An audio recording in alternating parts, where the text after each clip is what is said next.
আজকে আমরা কি শিখবো? নটপ্যাড। এই যে নটপ্যাডের সেকেন্ড পার্ট। ওকে, তার জন্য আমরা আমাদের কী করবো, নটপ্যাডটা চালু করে নেব। চালু করে নিলাম, নটপ্যাড চালু হয়ে গেল।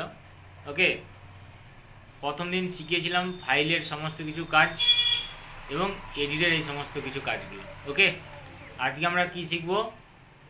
ফরম্যাট।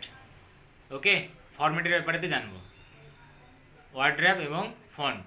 ঠিক আছে, দেখো ওয়ার্ড্র্যাপ এখন কি আছে, অ্যাক্টিভ আছে। অ্যাক্টিভ থাকলে যদি কোনো জিনিস আমি লিখতে চাই, ঠিক আছে, ABCDEFGH বা এরকম করে হয়তো একটা কিছু লিখলাম। ওকে, কি দেখাচ্ছে এখানে? সব লেখা দেখা যাচ্ছে না? ঠিক আছে, কোনো কিছু একটা হয়তো লিখলাম, ঠিক আছে, এটা অ্যাক্টিভ থাকলে এরকম দেখাচ্ছে। বন্ধ করে দিলে দেখো কী হয়। এরপর যদি আমরা কোনো কিছু জিনিস লিখতে যাই,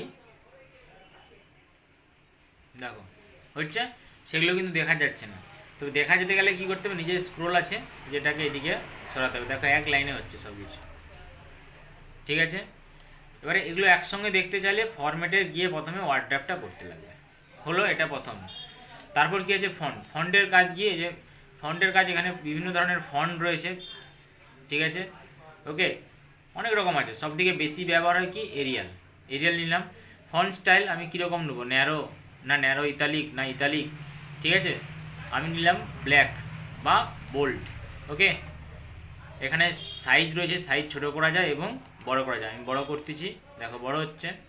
আবার এখানে গেলাম, যদি আবার সাইজ ছোটো করতে যাই, সাইজ ছোটো করতে পারি। ঠিক আছে, তো ফরম্যাটের এটাই ছিল ওয়ার্ড্র্যাপ এবং ফন্টের কাজ সেকেন্ড পার্টেতে এটাই। ওকে, ভিউ আর হেল্প দরকার নেই এখন এই মুহূর্তে। ওকে, থ্যাংক ইউ।